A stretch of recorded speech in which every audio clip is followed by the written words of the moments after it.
The morning sun was shining through the big windows of the Thompson mansion. Ethan Thompson stood in front of his mirror, fixing his expensive tie. He was about to get married to Olivia Rothschild, the woman everyone thought was perfect for him. She came from a rich family, looked like a model and always knew the right people to talk to. But something didn't feel right in Ethan's heart. "Hey buddy, you ready?"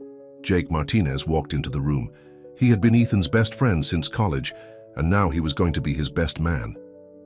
Everyone's waiting outside. Ethan looked at his reflection one more time. At 32, he had everything money could buy. His technology company was worth billions, he lived in a mansion, and he was marrying a beautiful woman. But why did he feel so empty? "I need some air," Ethan said, grabbing his car keys. "Tell everyone I'll be back in time." Jake tried to stop him, but Ethan was already heading to his red Ferrari. He always loved driving when he needed to think. The road to his house was full of curves, and the ocean view usually helped clear his mind. As he drove, memories of the past few months kept coming back. Olivia had changed since he became even richer. She cared more about appearing in magazines than spending time with him. When was the last time they had a real conversation? Lost. In his thoughts, Ethan didn't see the dog that ran into the road.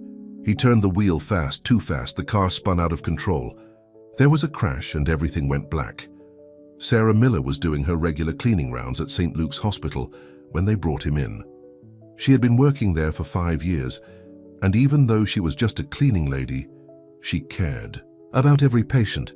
She watched as doctors rushed around the unconscious man in the expensive suit. "It's Ethan Thompson," someone shouted, "the billionaire who was getting married today." Soon the hospital was full of reporters and photographers. Sarah watched from a distance as fancy people came and went. A beautiful woman in a wedding dress showed up, crying loudly, but she left after 15 minutes. That night, when everyone was gone, Sarah went to clean his room. She looked at Ethan's face covered in small cuts from the accident. He seemed so alone. "You know, Mr. Thompson," she said softly while cleaning, "you picked quite a day to end up here, but don't worry, I'll keep you company." Days passed, and Sarah noticed how different visitors acted. Olivia, the fiancée, only came when photographers were around. She would pose next to Ethan's bed, pretending to cry, then leave quickly to go shopping or to parties. Ethan's brother Alexander was even worse. He came with lawyers and papers, always talking about taking control of the company. Sarah didn't understand much about business, but she knew something wasn't right. "Your brother was here again today," Sarah would tell Ethan during her night shift. "He was talking about selling some part of your company. I wish you could wake up and stop him." Sarah started bringing books to read to Ethan. She heard that coma patients could sometimes hear what people said to them. She chose simple stories at first, then moved on to other books she thought he might like. One night, while she was reading, she heard Olivia and Alexander talking in the hallway. They didn't know she was there. "How much longer do we have to wait?" Olivia was saying. "I'm tired of pretending to be the caring fiancé." "Just a few more weeks," Alexander replied. "Once I sell the main company to Davis Industries, we'll both be set for life. Ethan won't know what hit him when he wakes up." Sarah's heart started beating fast. They were planning to steal everything from Ethan. She looked at his peaceful face and made a decision. She would keep track of everything they did and tell him all about it. Maybe, somehow, he would hear her and wake up. Every night, Sarah would sit with Ethan and talk to him. She told him about her life, about growing up poor but happy, about her dreams of becoming a nurse someday. She noticed small changes in him, a finger moving, his breathing, changing when she spoke. "You need to wake up," she would say, holding his hand. "There are people here who need you, people who care about what happens to you, not just your money." One night, Sarah felt his hand squeeze hers slightly. Her heart jumped. She called the doctors, but they said it was probably just a reflex. But Sarah knew better. Somewhere inside, Ethan was fighting to come back. As fall began, the hospital garden turned golden with leaves. Sarah would open the window in Ethan's room so he could feel the fresh air. She noticed how the expensive flowers Olivia brought for photo ops would die quickly, but the simple daisies Sarah picked from the hospital garden seemed to last longer. "Maybe that's like love," she told him one evening. Real love doesn't need to be flashy to last, it just needs to be true. What Sarah didn't know was that her quiet dedication was about to change both their lives forever.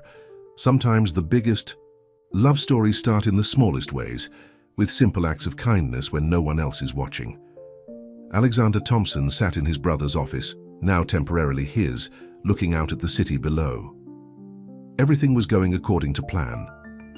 The board of directors had accepted him as temporary CEO, and soon he would sell the company to Michael Davis, their biggest competitor. "Mr. Thompson," his secretary called through the intercom, "Mr. Davis is here for your meeting." Michael Davis walked in wearing an expensive suit and a cold smile. He was older than Alexander, with grey hair and sharp eyes that missed nothing. "How's your brother doing?" Davis asked, not really caring about the answer. "Still in a coma," Alexander replied, "which makes this the perfect time to move forward with our plan." They spent the next hour planning how to sell Thompson Technologies piece by piece. Neither of them cared that they were destroying everything Ethan had built. Meanwhile, at the hospital, Sarah was worried. She had overheard more conversations between Alexander and Olivia. They were getting bolder, thinking no one was paying attention. "The company will be worth nothing when he wakes up," Sarah told Ethan while cleaning his room. "Your brother is selling everything to someone named Michael Davis. I wish I could do something to stop them." She noticed Ethan's heart monitor, showing slightly faster beats when she mentioned Davis's name.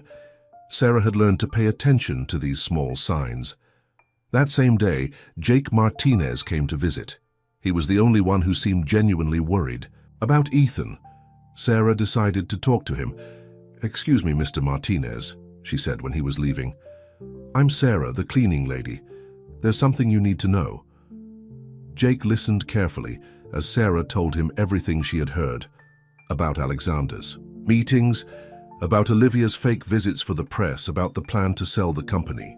"I knew something was wrong," Jake said, running his hand through his hair. "Alexander never cared about the company before, and Olivia, I never trusted her." "Can't you do something?" Sarah asked. "You're Mr. Thompson's best friend." "Alexander has a power of attorney," Jake explained. "Unless Ethan wakes up, there's not much we can do legally." That night, Sarah felt more determined than ever to help Ethan. She brought a new book to read, but instead of reading, she just talked to him. "Your friend Jake was here today," she said, sitting in her usual spot next to his bed. "He's trying to help, but he says only you can stop your brother. You need to fight, Mr. Thompson. You need to wake up." Sarah started spending more time in Ethan's room, even when she wasn't working. Other nurses noticed her dedication and helped cover for her. They all saw how she was the only one who truly cared about the patient, not his money. One afternoon, Olivia came for another photo session. She had brought a fashion magazine photographer with her. "Make sure you get my good side," Olivia told the photographer while pretending to hold Ethan's hand lovingly. "The article is about standing by. Your man in times of crisis." Sarah was cleaning nearby, trying to control her anger. As soon as the photographer left, Olivia's sweet expression disappeared. "This is taking too long," she complained, checking her makeup in a mirror. "I can't keep playing the devoted fiancé forever. People are starting to ask questions about the wedding." Sarah accidentally knocked over her cleaning bucket, making a loud noise. Olivia turned around, noticing her for the first time. You're always here, aren't you?" Olivia said, her voice cold. "Don't you have other rooms to clean?" "I clean all the rooms on this floor, Ms. Rothschild," Sarah replied calmly. "Including this one." Olivia looked at her suspiciously. "Well, make sure you know your place, and if you ever hear anything while cleaning, remember that nobody believes what the help has to say." After Olivia left, Sarah was shaking with anger.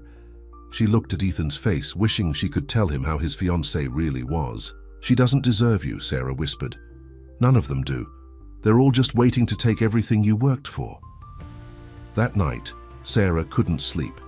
She kept thinking about what Olivia had said. Maybe she was right. Who would believe a cleaning lady? But then she remembered something her grandmother used to say: "The truth always finds its way out." The next morning, Sarah arrived early at the hospital. She was surprised to see Jake waiting outside Ethan's room. "I've been doing some digging," he said. Davis Industries is planning a hostile takeover of Thompson Technologies. They're using Alexander to make it happen. Can't we tell the police? Sarah asked. Not without proof, Jake replied. And Alexander is being very careful with the paperwork. They didn't notice Olivia standing around the corner, listening to every word. She immediately called Alexander. We have a problem, she said. The cleaning lady and Jake know too much. We need to speed things up, Alexander agreed. The next day he called an emergency board meeting. It was time to make their final move. But that same night, something changed in room 507. While Sarah was reading to Ethan, his hand moved. Not just a twitch this time, but a real movement. His eyes began to flutter. Sarah's heart started racing. She pressed the call button for the nurses, praying that Ethan was finally waking up. She had no idea that the next 24 hours would change everything. For her, for Ethan, and for everyone who had tried to take advantage of his condition. The doctors rushed into room 507 as Sarah stepped back, her heart pounding. Dr. Richards, the head of neurology, checked Ethan's vital signs while nurses moved around the bed with practiced efficiency. His brain activity is increasing, Dr. Richards announced. These are promising signs he might be coming out of the coma. Sarah watched from the corner, tears in her eyes. After all these months of talking to him, reading to him, caring for him, was Ethan finally waking up? The news spread quickly through the hospital. Within an hour, reporters were gathering outside. Sarah called Jake right away. You need to get here, she said. I think he's waking up, and someone needs to be here before his brother and Olivia arrive. Jake understood immediately. I'm on my way. Don't let anyone make any decisions about his care until I get there. Sarah went back to Ethan's room.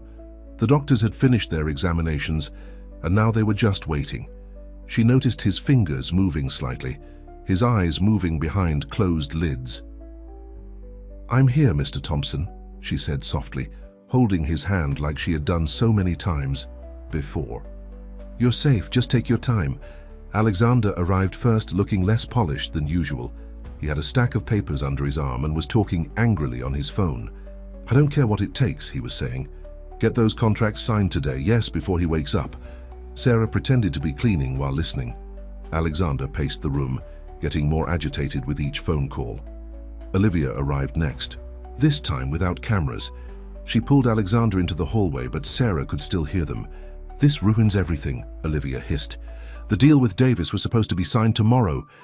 Keep your voice down, Alexander warned. We just need to delay things a little longer. The doctors say it could still take days for him to be fully conscious.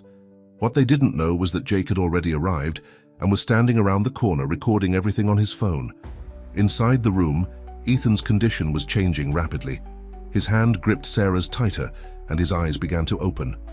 Doctor! Sarah called out. He's waking up. The medical team rushed back in. This time, Ethan's eyes opened completely. He looked confused, trying to focus on the faces around him.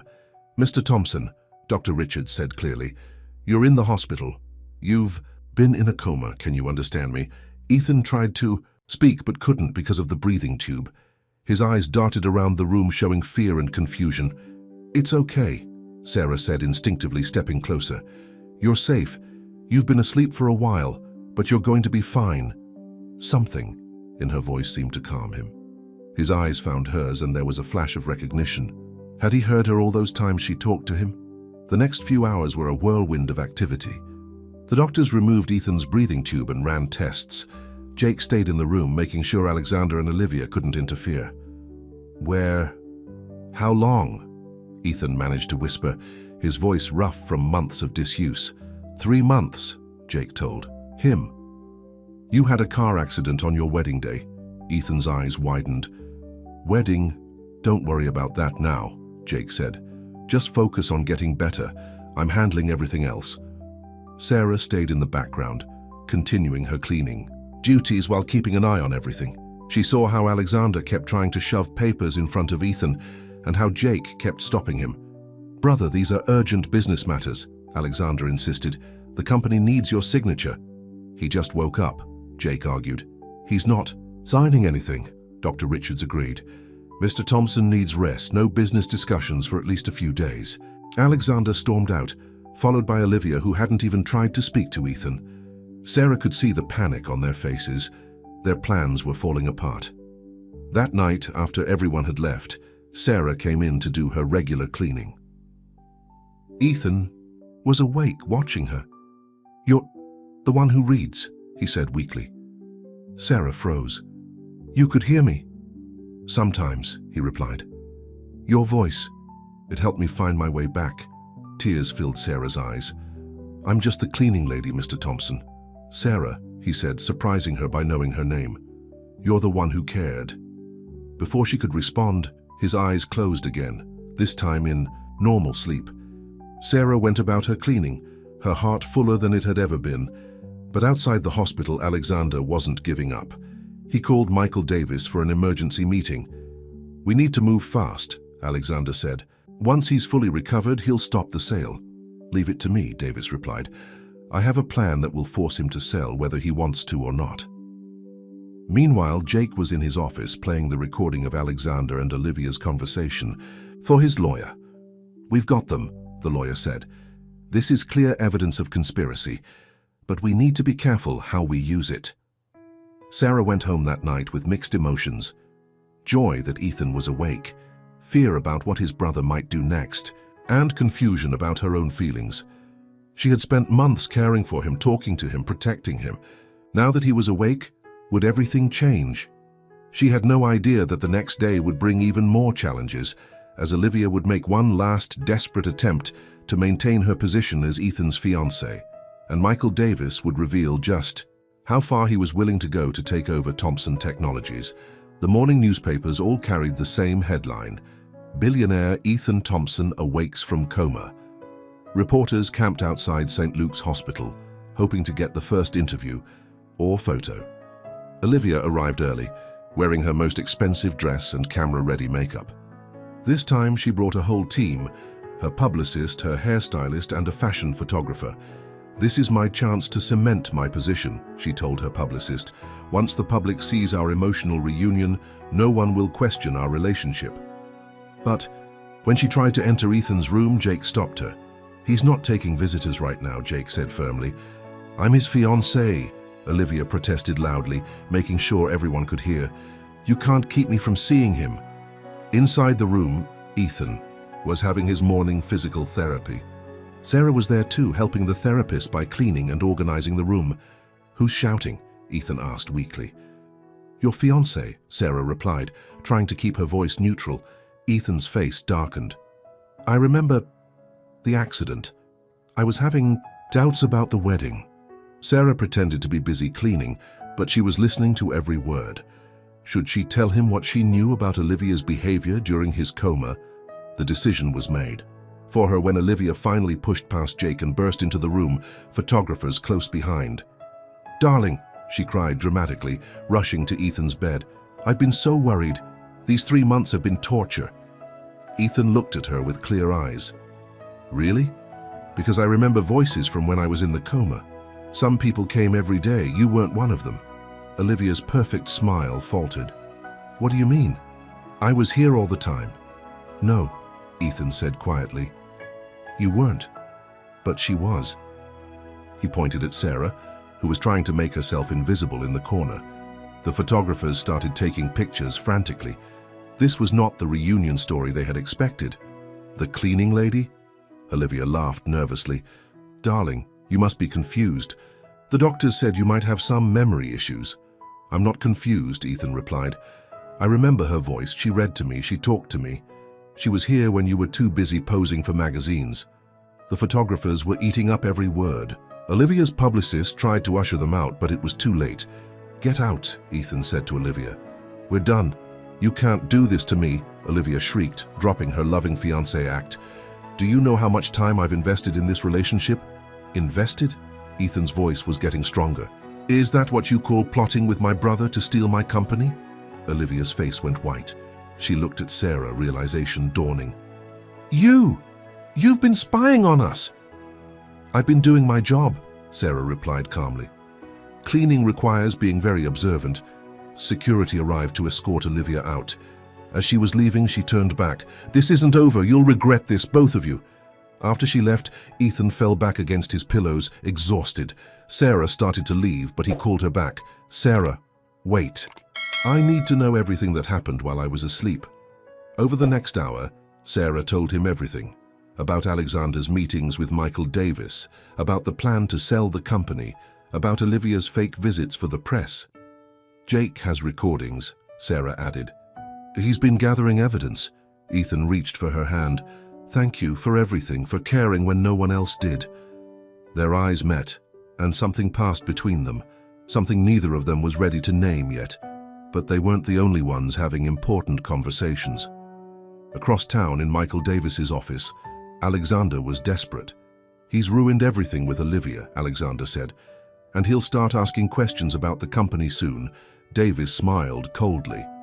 "Then we move to plan B. Get me the files from his private safe."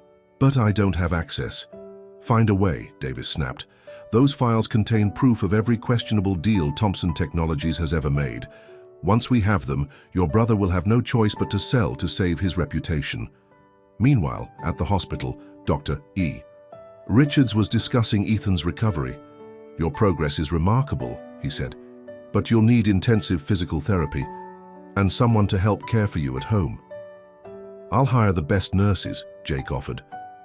But Ethan was looking at Sarah, who was quietly changing the water in the flower vase. "Would you consider it?" he asked her. "Being my home care assistant? I trust you more than anyone else right now." Sarah's heart skipped a beat. "Mr. Thompson, I'm not qualified." "You can take a leave from the hospital," Dr. Richards suggested. "We can arrange for you to work with our home care team." Sarah looked at Ethan's hopeful face. She knew she should say no. She was just the cleaning lady, but something in her heart wouldn't let her walk away. "Okay," she said softly. "I'll do it." Neither of them knew that this decision would put them both in the crosshairs of their enemies. Alexander and Davis were plotting revenge. Olivia was talking to scandal-hungry reporters, and dark secrets from Thompson Technologies' past were about to come to light. The next few weeks would test not only Ethan's recovery, but also the strange and beautiful connection that had grown between a billionaire and the cleaning lady who saved him. The Thompson mansion looked different in daylight than it had on the morning of the failed wedding. Sarah stood at the entrance, holding her small suitcase, feeling out of place among the marble columns and expensive artwork. "Welcome to your new home, at least for now," Jake said, helping her with her bags. "Your room is in the East Wing, close to Ethan's." Sarah had never seen such luxury. Her tiny apartment could fit in just one of these rooms, but she wasn't here to admire the house. She had a job to do. Ethan arrived an hour later in a medical transport van. He insisted on trying to walk to the house, leaning heavily on his walker. "You don't have to prove anything," Sarah told him gently. "Recovery takes time." He smiled at her, that warm smile that made her heart beat faster. "With you here, I feel like I can do anything." The first few days fell into a routine. Sarah helped Ethan with his exercises, made sure he took his medications, and kept him company during meals. She was surprised to find that he preferred simple foods to fancy dishes. "The chef can make anything you want," she said one morning while serving him oatmeal. "This is perfect," he replied. "You know, in the hospital I could smell when you brought your lunch. Simple homemade food always smelled better than what Olivia brought from expensive restaurants. But while life in the mansion was peaceful, outside forces were gathering against them." Alexander had managed to break into Ethan's private office and found the files Davis wanted. "This is perfect," Davis said, looking through the documents. "Environmental violations, questionable overseas deals. If this gets out, Thompson Technologies' stock will crash. What's our next move?" Alexander asked. "We let him get comfortable," Davis smiled coldly. "Then we strike." Meanwhile, Olivia hadn't given up either. She was giving interviews to anyone who would listen, painting herself as the victim. "I stood by him for months," she told a popular talk show host, wiping fake tears. "And he threw me away for a cleaning lady. She must have manipulated him while he was vulnerable." Sarah saw the interview while helping Ethan with his lunch. She tried to turn off the TV, but he stopped her. "Let me see what she's saying about us," he insisted. "There is no us," Sarah said quietly. "I'm just here to help you recover." Ethan caught her hand. "Is that all this is to you?" Before she could answer, Jake burst into the room. "We have a problem," he announced. "Someone broke into your office. They took files from your safe." Ethan's face went pale. "The Johnston contracts?" Jake nodded grimly. "Among others, Davis Industries just announced they're calling for a federal investigation into Thompson Technologies' business practices." Sarah watched as Ethan struggled to stand up. "I need to get to the office." "You're not strong enough," she protested. "My company is under attack," he argued. "Everything I built?" "We'll handle it," Jake assured him. "You focus on getting better." But that night, Sarah found Ethan in his study, surrounded by papers. He looked exhausted. "You should be resting," she said. "How can I rest?" he asked. "My brother and Davis are trying to destroy everything I've worked for. And now you probably think I'm just another corrupt businessman." Sarah sat down next to him. "I think you're a good man who sometimes had to make hard choices. But that's not who you are anymore. How do you know who I am?" "Because I've seen your heart," she said simply. "When you were in that hospital bed, stripped of all your money and power, I saw who you really are." Ethan looked at her with wonder. "How do you do that? See right through all my defenses?" Before she could answer, they heard a noise downstairs. Jake was arguing with someone. "You can't go up there," Jake was saying. "Watch me." It was Olivia's voice. "I have proof that he's being manipulated." Sarah and Ethan heard heels clicking on the marble stairs. Olivia appeared in the doorway holding a manila envelope. "Well, isn't this cozy?" she sneered. "The billionaire and the cleaning lady working late." "Get out of my house," Ethan said firmly. "Oh, I will," Olivia smiled. "But first, you might want to see what I found about your new girlfriend's past." She threw the envelope on the desk. Photos spilled out. Sarah at what looked like protest rallies being arrested. "Did she tell you she was an activist?" Olivia asked sweetly. "That she spent time in jail for breaking into corporate offices? That she specifically targeted rich businessmen?" Sarah felt her world spinning. How had they found out about her past? "Is it true?" Ethan asked quietly. "It was 10 years ago," Sarah whispered. "I was young, angry at the system, but I changed. I learned that real change comes from caring, not fighting."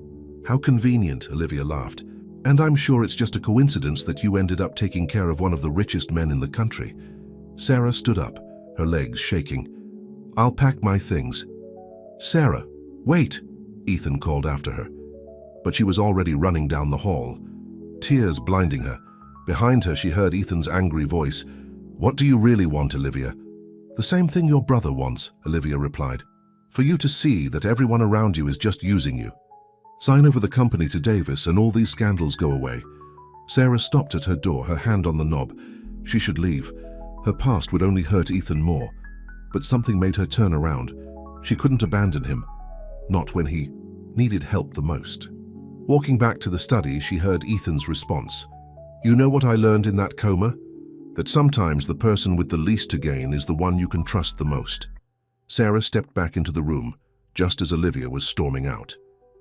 Ethan looked up at her, his eyes full of understanding.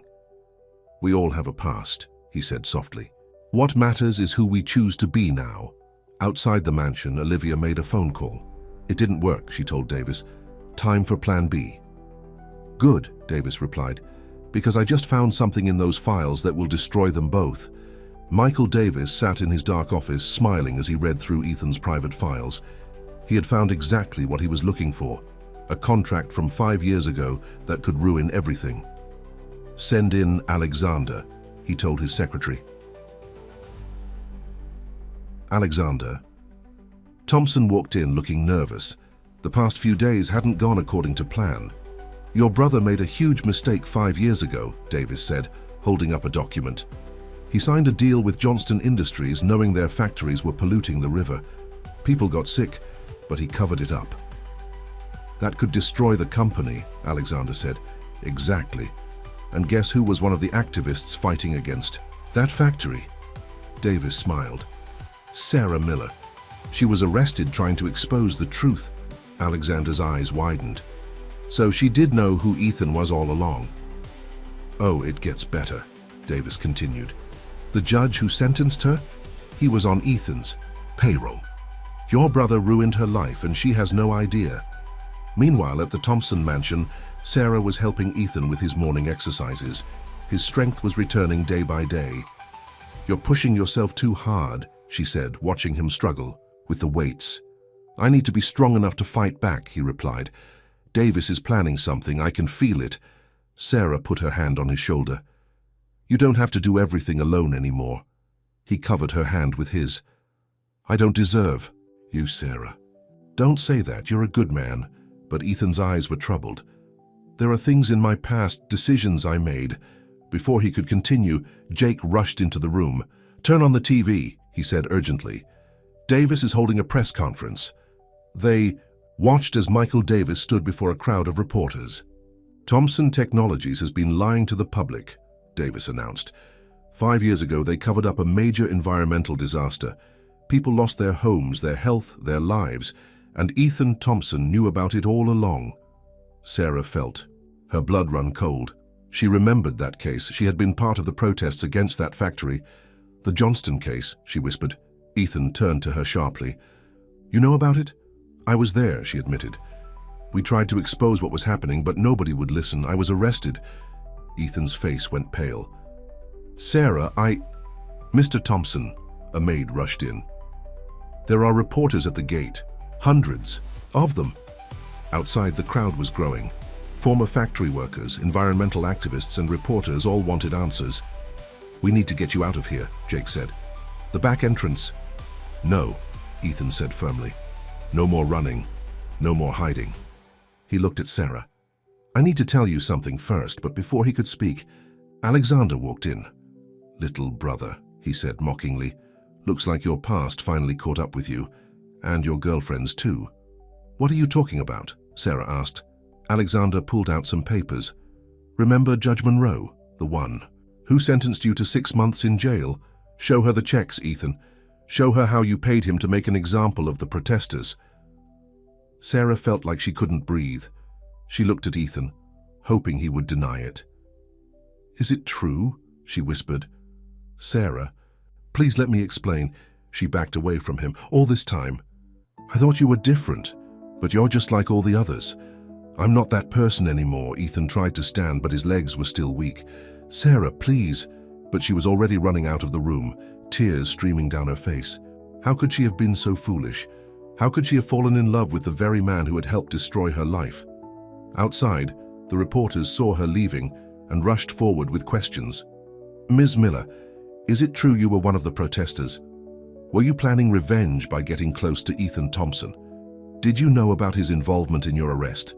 Sarah pushed through the crowd, not knowing where to go. Behind her, she could hear Ethan calling her name.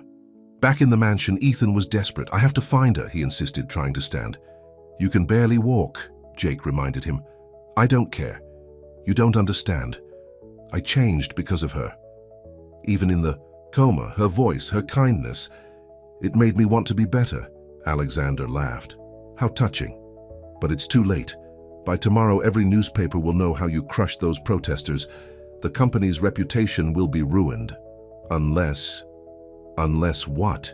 Ethan demanded. "Sign the company over to Davis. He'll make the scandal go away. You can retire quietly, maybe try to win back your cleaning lady." Ethan looked at the papers in front of him, then at the door Sarah had run through. "Get out," he told Alexander. "Both of you get out of my house." After they left, Ethan turned to Jake. "Find her," he begged, "and get me everything we have on the Johnston case. Every document, every email. It's time to tell the whole truth." But Sarah was already on a bus, heading back to her small apartment. Her phone was ringing. Calls from reporters, from Jake, from Ethan. She turned it off. In her pocket was the small key she had found in Ethan's files while cleaning his office. At the time, she thought it was just an old key. Now she wondered if it might unlock the truth about everything that had happened 5 years ago. What she didn't know was that the key would lead her to a secret that would change not just her life, but everyone's lives. A secret that Michael Davis would kill to keep hidden. Sarah sat in her small apartment, looking at the key in her hand. Her mind kept going back to that day 5 years ago when she and her fellow activists tried to expose the truth about the Johnston factory. The phone rang again. It was Jake's number. This time she answered. "Sarah, please listen," Jake said quickly. "You're in danger. Davis's men are looking for you." Why would they be looking for me? Because of what that key opens. Think, Sarah, where did you find it? Sarah closed her eyes, remembering. In Ethan's office, in an old box marked Johnston Evidence. Davis knows you have it. He just called Ethan, threatening to take care of the cleaning lady if we don't hand over the evidence. Sarah's hands started shaking. What evidence? I don't understand. The key opens a storage unit, Jake explained. Ethan kept proof that Davis was really behind the Johnston factory disaster. He was trying to protect people, not hurt them. Before Sarah could respond, she heard footsteps outside her apartment door. Heavy footsteps. Someone's here, she whispered. Into the phone. Get out now, Jake shouted. Use the back door. Sarah grabbed her purse and the key, running to her kitchen just as her front door burst open. Two men in dark suits entered. Miss Miller? One called out. Mr. Davis just wants to talk. Sarah slipped out her back door and ran down the fire escape. Her heart was pounding as she heard the men discovering she was gone. Rain was starting to fall as she ran through the dark streets. Where could she go? Not back to the mansion, that would be too obvious. Then she remembered something from the box where she found the key, an address in the industrial district. Across town, Ethan was trying to leave the mansion despite his weakness.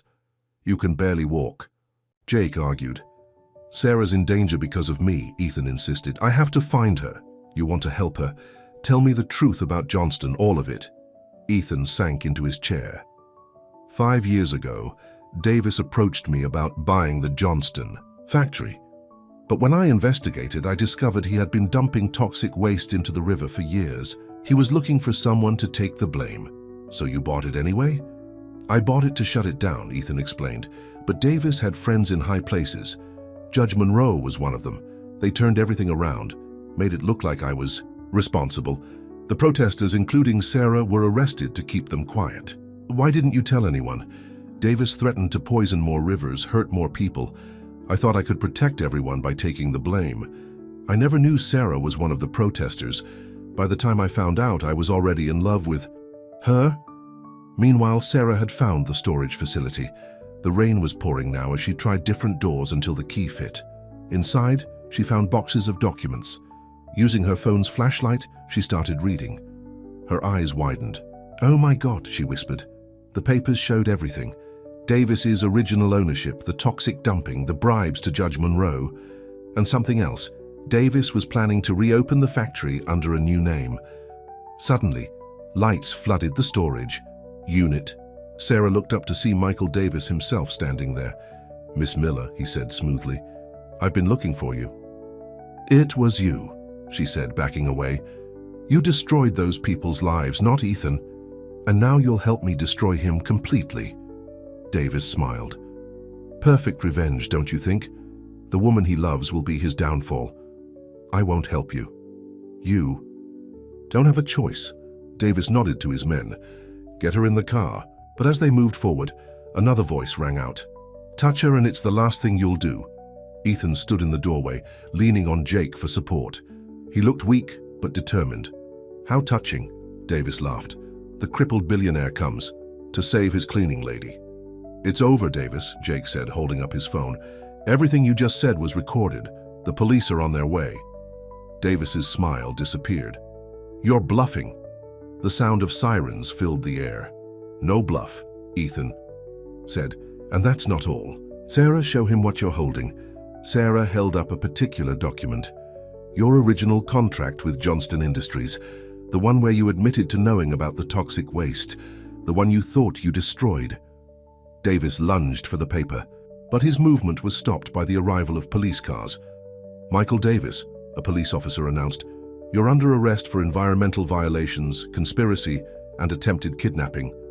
As Davis was led away in handcuffs, Sarah turned to Ethan. Why didn't you tell me the truth? Because I was ashamed, he admitted. I should have fought harder, done more to help the protesters, to help you. Instead, I tried to fix everything quietly, and people got hurt anyway. You tried to protect everyone, Sarah said softly. Not well enough. Ethan took her hand. Sarah, I'm not the same man I was 5 years ago. And do you know why? Because a kind, brave cleaning lady showed me what real strength looks like. The rain was still falling, but neither of them noticed. They were too lost in each other's eyes. But their moment was interrupted by Jake's urgent voice. "We've got another problem. Alexander just called an emergency board meeting. He's trying to sell the company before Davis's arrest goes public." Sarah and Ethan looked at each other. They had won one battle, but the war wasn't over yet. And this time, they would fight it together. The Thompson Technologies building sparkled in the morning sun, its glass windows reflecting the city below. Inside the main conference room, Alexander Thompson stood before the board of directors, confident that victory was finally within his grasp. "Ladies and gentlemen," he announced, "with my brother still recovering and the company facing scandal, we must act quickly. I have the papers ready for an immediate sale." "You mean steal?" a voice called from the doorway. Everyone turned to see Ethan in a wheelchair, with Sarah pushing him and Jake beside them, despite his physicals. Weakness. Ethan's eyes blazed with determination. "This is a closed meeting," Alexander snapped. "Security." "Your security won't come," Jake smiled. "They're too busy helping the police gather evidence from your office." Alexander's face went pale. "What evidence?" "Everything," Ethan said. "The fake contracts, the secret meetings with Davis, the bribes. Did you really think you could betray your own brother and get away with it?" Sarah wheeled Ethan to the head of the table. The board members whispered among themselves, looking between the two brothers. "Don't listen to him," Alexander pleaded, with the board. "He's not thinking clearly. That cleaning lady has poisoned his mind." "That cleaning lady," Ethan's voice grew stronger, "saved not just my life, but this company. While I was in a coma, she uncovered your plot with Davis. She protected everything I built, while you tried to destroy it." One of the board members, Mrs. Chen, spoke up. "Mr. Thompson, is it true that Michael Davis was arrested last night?" "Yes," Sarah answered, "for his crimes at the Johnston factory, and for attempting to kidnap me to hide the evidence. Evidence that proves Davis was behind the environmental disaster." "Not Ethan," Jake added, passing out folders to each board member. "Everything is in those files." Alexander lunged for the papers, but two police officers entered the room. "Alexander Thompson," one officer announced, "you're under arrest for conspiracy and corporate fraud." "You can't do this to me," Alexander shouted as they handcuffed him. "I'm a Thompson." "No," Ethan said quietly. "You stopped being a Thompson the moment you betrayed this family." As Alexander was led away, Sarah noticed tears in Ethan's eyes. Despite everything, watching his brother's arrest was breaking his heart. The board members read through the files in stunned silence. Mrs. Chen finally spoke. "Mr. Thompson, we owe you an apology. We should have trusted you." "No," Ethan replied, reaching for Sarah's hand. "I'm the one who learned about trust. Sometimes the person you least expect becomes the one you trust the most." But their victory celebration was interrupted by Olivia. Bursting into the room, "You can't arrest Alexander," she cried. "We're getting married." Everyone stared at her in shock. "What?" Sarah asked. "Oh, didn't you know?" Olivia smirked. "While you were playing nurse with Ethan, Alexander and I fell in love. And since we're engaged, half of his Thompson shares belong to me." "Actually," Jake stepped forward, "those shares were obtained illegally. They're frozen as evidence." Olivia's smug smile disappeared. But I already sold my story to the magazines. Heartbroken heiress finds true love with brother. I'm sure they'll love your next story too," Sarah couldn't help saying. "Gold digger goes to jail with fiancé." As Olivia was escorted out, still protesting, the board called for a vote. Unanimously, they confirmed Ethan's position as CEO and approved Sarah's appointment as head of the company's new environmental protection division. "Are you sure about this?" Sarah asked Ethan later in his office. "People will talk. They'll say you gave me the job because you're brilliant? Because you care about doing what's right? Because you saw corruption and fought against it?" "You know what I mean," she said softly. Ethan pulled her closer. "Let them talk. You earned this position long before you earned my heart." Sarah felt tears in her eyes. "I never expected any of this. When I took that job at the hospital, I was just trying to make ends meet. And I never expected a cleaning lady to teach me what real love looks like." He brushed away her tears. "Sarah Miller, you didn't just clean my hospital room. You cleaned my soul." Their moment was interrupted by Jake clearing his throat. Sorry to break this up, but the reporters are waiting downstairs. They want to hear the whole story. Sarah helped Ethan into his wheelchair. Are you ready for this? To tell everyone about us? I've never been more ready for anything in my life, Ethan smiled. But first, he pulled a small box from his desk drawer. Sarah's heart stopped when she saw it. I know it's fast, he said, opening the box to reveal a simple but elegant ring. But when you've been given a second chance at life, you learn not to waste time. Sarah Miller, will you? But before he could finish, alarms started blaring throughout the building. Jake ran back in. The building's on fire. Someone set explosions on multiple floors. Through the window, they could see smoke rising from below. And on Ethan's desk, his phone lit up with a message. If I can't have the company, no one will. Goodbye, little brother. Alexander. They were trapped on the top floor with flames climbing higher. Sarah looked at Ethan in his wheelchair, then at the ring still in its box, and knew that their greatest challenge was just beginning. Smoke filled the top floor of Thompson Technologies as Sarah, Ethan, and Jake looked for a way out.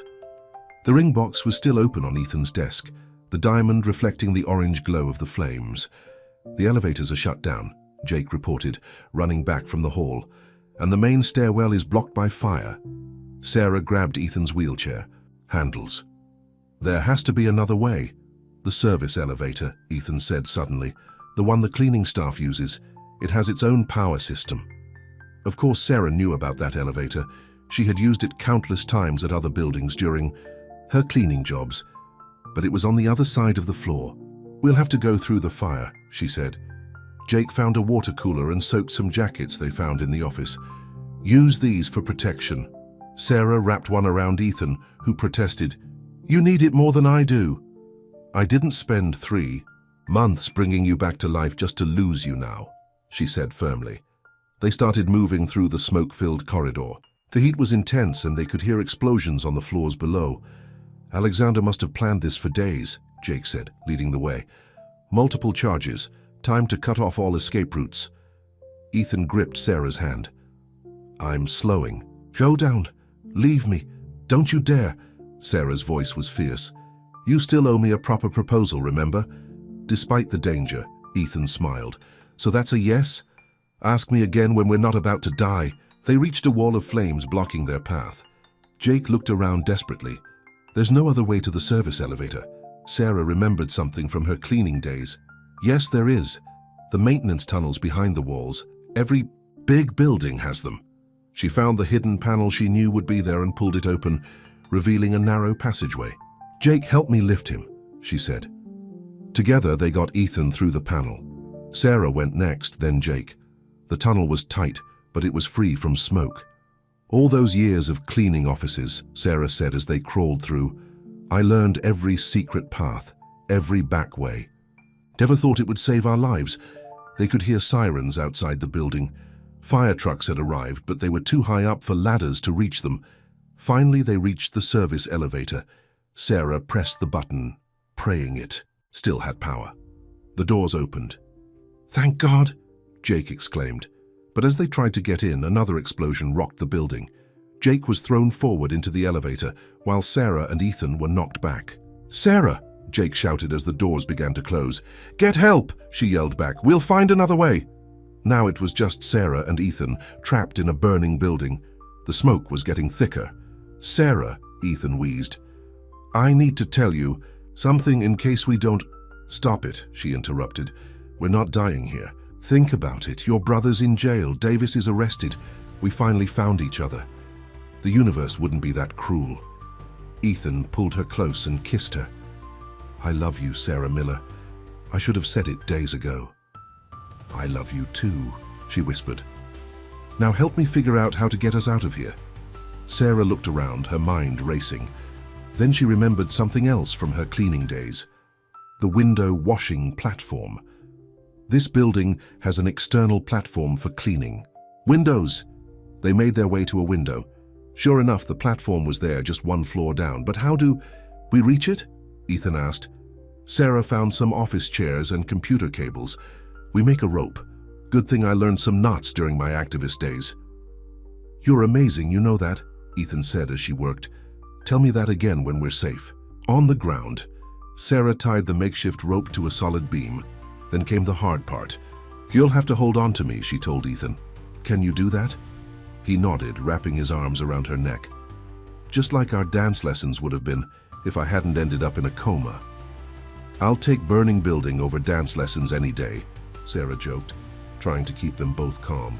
Slowly, carefully, she lowered them out the window. The heat from the flames made the glass crack around them. Sarah's arms burned from the strain, but she didn't let go. They were almost to the platform when they heard another explosion above them. Debris started falling. "Sarah!" Ethan tried to shield her with his body, even as he held onto her. She swung them hard, pushing off the building with her feet. They landed on the platform just as the window above them shattered. "Now what?" Ethan asked. Sarah found the platform controls.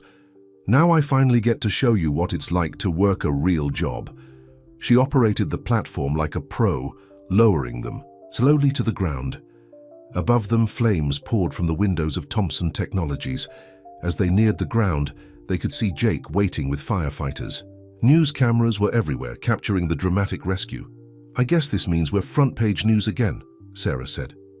"Good," Ethan replied, "because I want the whole world to see this." He pulled the ring box from his pocket. Somehow, he had held onto it through everything.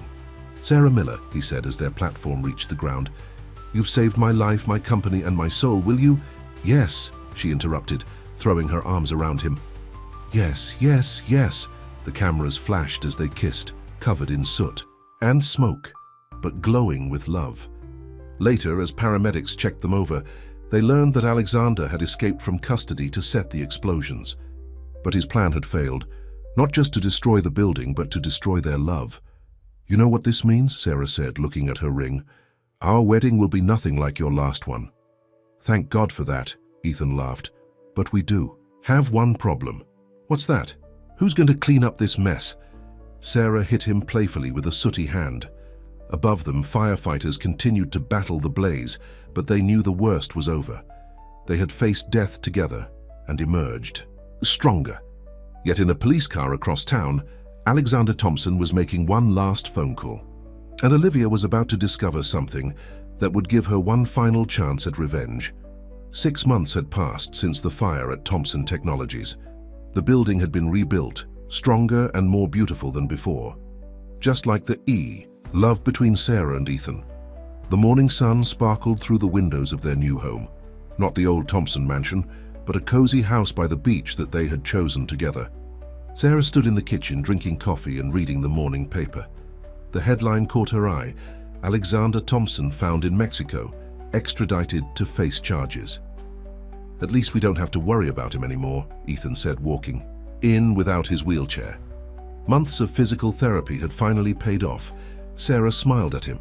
Just in time for the wedding, they had planned a simple ceremony, nothing like the elaborate event that had been planned with Olivia. Just close friends on the beach at sunset. Perfect. But across town in her expensive apartment, Olivia was staring at a document in disbelief. "Are you sure about this?" she asked her lawyer. "Absolutely," he replied. "According to these papers, you and Ethan are still legally married."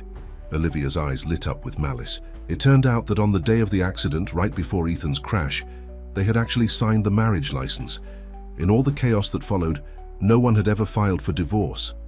"The cleaning lady can't marry him," Olivia smiled, "because he's already married to me." She grabbed her phone to call the newspapers, but then had a better idea. Why not wait until the perfect moment? At Thompson Technologies, Sarah was in her new office.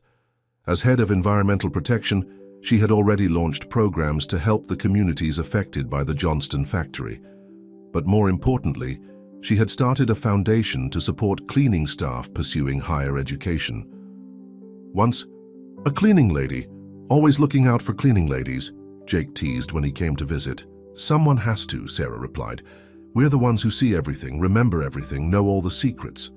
"Speaking of secrets," Jake said seriously, "there's something you need to know. Olivia's been meeting with lawyers." Sarah felt a chill. "What kind of lawyers?" "The kind who look into marriage records." Before Sarah could respond, her phone rang. It was Ethan. "Turn on the TV," he said urgently. "Channel 8. Sarah and Jake watched in horror as Olivia stood before news cameras, holding up documents. "Ethan, Thompson and I are legally married," she announced. "We signed the papers the morning of his accident. I've been quiet about it because I hoped he would remember on his own, but with this farce of a wedding being planned, I have to speak up." Sarah felt her world spinning. "Ethan, don't move," he said.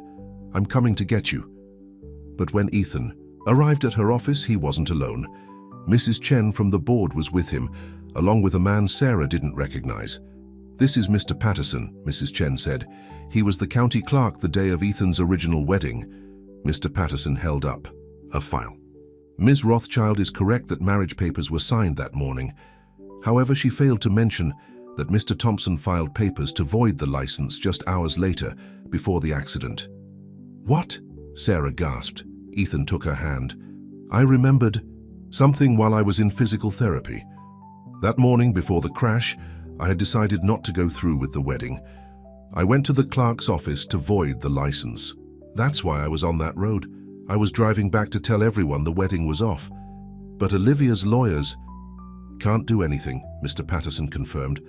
"The voiding was properly filed. I remember because it was unusual. Most cancellations don't come from the groom just hours after signing. Across town, Olivia was getting the news from her lawyer. Her last scheme had failed, but Sarah and Ethan weren't thinking about Olivia anymore. They had a wedding to plan. The day of the ceremony arrived, perfect and clear. The beach was decorated simply. No fancy flowers, just natural beach roses and candles in mason jars. Sarah had insisted that all their old friends from the hospital be invited, including the nurses who had covered for her during Ethan's coma. As the sun began to set, Sarah walked down the sandy aisle. She wore a simple white dress, carrying a bouquet of daisies like the ones she used to bring to Ethan's hospital room. "Dearly beloved," the minister began, "we are gathered here to witness a love that began in the most unexpected way."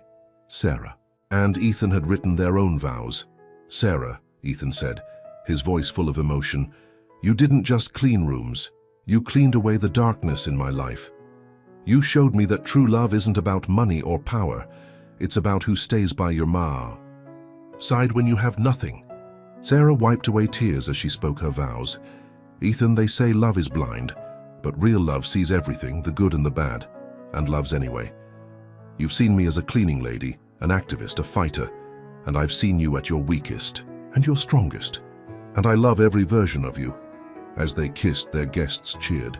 Jake, standing as best man, wiped away tears.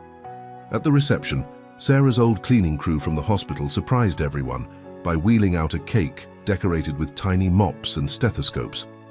"Something to remember where it all began," they said. Later, as they danced under the stars, Ethan whispered, "No regrets about marrying a formerly comatose billionaire with a crazy family?" "None," Sarah smiled, "though I do miss my cleaning cart sometimes." "Well, I did buy you one as a wedding gift. Solid gold." "You didn't."